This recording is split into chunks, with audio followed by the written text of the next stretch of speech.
বন্ধুরা, আমি চলে এসেছি তোমাদের স্ট্রেস দূর করতে। ঠিক আছে, আমাকে একটা কথা বলো, তোমরা কি এখন কোনো চিন্তার মধ্যে আছো? তোমার কি এই ভিডিওটি খোলার সময় কোনো ওভার থিঙ্কিং বা কোনো রকমের স্ট্রেস বা কোনো রকম চিন্তা এলো তোমার মাথায় যে না আমাকে এই কাজটি করতে হবে আজকের মধ্যে?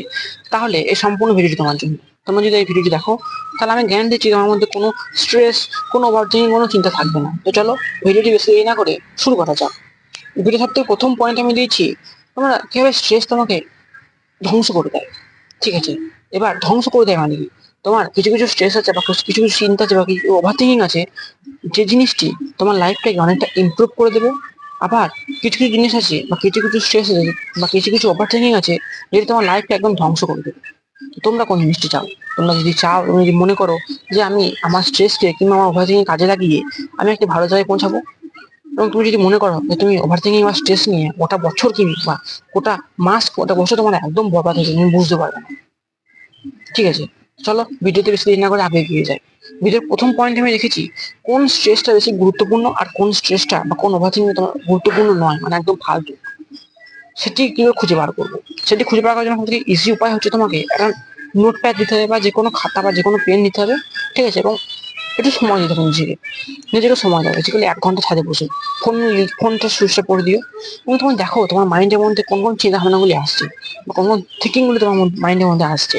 এখন আমাদের বেসিক্যালি কি হচ্ছে জানো, আমাদের বেসিক্যালি আমাদের মানে অ্যাটেনশনটা ফাঁক হয়ে গেছে বলতে পারো। আমরা অ্যাটেনশনটা এক জায়গায় রাখতে পারছি না। তোমরা যদি একটা গাছকে 1 থেকে 1.5 ঘন্টা ধরে দেখো, তো তোমার হাজারো মাইন্ড তোমার মধ্যে আসবে। এই গাছটি কেন দাঁড়িয়ে আছে, গাছটি কটা কটা পাতা আছে, কটা ফল আছে গাছের মধ্যে, সেরকম আমাদের মাইন্ডের আসে না। ঠিক আছে, এবার আমাদের বাবা দাদুদের আমল আর এগুলো ছিল। ঠিক আছে, তারা অনেকক্ষণ রোদে বসে থাকতো, খবরের কাগজ নিয়ে বসে থাকতো, চা খেতো। ঠিক আছে, তারা ফাঁকা জায়গায় ফাঁকা গ্রাউন্ডে যেত। এখন আমরা কি করি, আমাদের স্ক্রোল করি। ঠিক আছে, স্ক্রোল করতে করতে আমাদের কি হয়, নতুন নতুন রিলস আছে, তারপরে আমাদের অ্যাটেনশন জায়গা পুরোপুরি ফাঁকা হয়ে গেছে। আমরা কোনো জায়গায় অতটা ভালোভাবে অ্যাটেনশন দিতেই পারি না। সেটা হোক কোনো ইউটিউব চ্যানেলে, সেটা হোক কোনো লং ফর্ম কন্টেন্টে, সেটা হোক কোনো বই মুভিতে, বা সেটা হোক যে কোনো জায়গায় আমরা কোনো জায়গায় ঠিকঠাকভাবে অ্যাকশন নিতে পারি না, যার ফলে আমাদের অ্যাটেনশনটা অতটা পরিমাণে বোঝা যায় না। তো তোমরা কি করবে? তোমার সব থেকে ইজি এবং গুরুত্বপূর্ণ ব্যাপার হচ্ছে, বললাম যেটা, 1 ঘন্টা বসো। তোমার মাইন্ডের মধ্যে যে থিঙ্কিং গুলি আসে, ঠিক আছে, যে যে ধরনের থিঙ্কিং আদারের থিঙ্কিং গুলি তোমার মাইন্ডের মধ্যে প্রবেশ করে, সেগুলি নোট খাতায় নোট ডাউন করো, এবং সেই থিঙ্কিং এর কাজ শুরু করো। যখন যে কোনো ধরনের স্ট্রেস তোমার মাথার মধ্যে এলো যে না আজকে আমি কাজই করতে পারবো, তো লিখে নাও খাতায়। খাতা লিখে নিলে, ঠিক আছে, লিখে নাও প্রথমে 1 ঘন্টা লিখে নাও।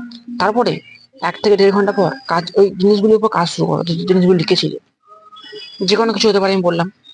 দেখবে তুমি যখন ওই জিনিসগুলোর উপর কাজ শুরু করবে, তখন দেখবে 90 কিংবা 80% এমন হবে যেগুলো একদম ফালতু ছিল, এবং তুচ্ছ ছিল, কাজ শুরু করলে শেষ হয়ে যাবে। ঠিক আছে, এবং 10% হবে গুরুত্বপূর্ণ। ওই গুরুত্বপূর্ণ স্ট্রেসটা বা ওভার থিঙ্কিং নিয়ে তুমি এমন সাকসেসফুল হয়ে যাবে, তোমাকে কেউ টাচ করতে পারবে না। তো তুমি যদি চাপ মনে করো, তাহলে এই ভিডিওটা তোমার কাজেও লাগতে পারে, কিংবা তুমি ভিডিওটা তোমার দেখাই হতে পারে, এরকম হবে। 2 নম্বর পয়েন্ট আমি রেখেছি, কিভাবে কাজে লাগবে, কিভাবে কাজে লাগাবে জিনিসগুলি। ধরো তোমার বয়স এখন 21 থেকে 22 কিংবা 18 থেকে 20, 18 থেকে 21 ধরলাম। ঠিক আছে, তোমার এখন কি করা উচিত? তোমার স্টাডি বা পড়াশোনার ফোকাস করা উচিত, তোমাকে কোনো স্কিল শিখে নেওয়া উচিত, তোমার জিম যাওয়া উচিত, ভালো খাবার দাবার, ভালো ডায়েট নেওয়া উচিত।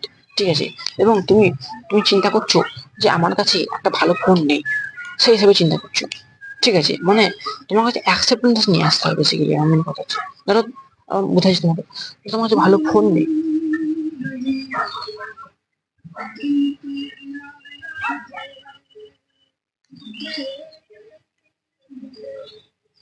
ধরো তোমার কাছে এখন ভালো মোবাইল নেই, ভালো ফোন নেই, যেখানে ভালো এডিটিং করা হয় না, বা যে কোনো তোমার যে কাজে তোমার কমপ্লিট করা হয় না, কিন্তু তোমার কাজ চলে যায়।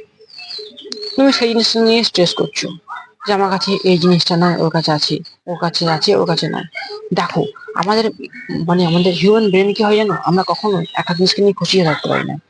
যখন আমরা কোনো কিছু পেয়ে যাই, তুমি ধরো সাইকেল ধরলাম, তুমি ছোট ছেলে, তখন তোমার কাছে একটা সাইকেল দিলে যথেষ্ট। তুমি সাইকেল করে স্কুল যেতে, স্কুল আসতে, কিন্তু তুমি বড় হলে কলেজে ঢুকলে, তখন তোমাকে কলেজে সাইকেল নিয়ে যেতে লজ্জা লাগা শুরু হয়ে যাবে।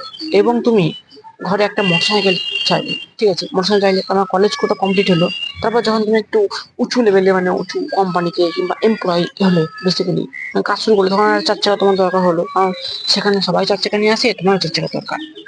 আমি বলছি না জিনিসটা ভুল, জিনিসটা কিন্তু ঠিক, কিন্তু দেখো মানুষের কিন্তু কোনো জিনিস একটা জিনিসের পেট ভরে না, মানে একটা জিনিস তোমার মন সঠিকভাবে বসে না তোমার।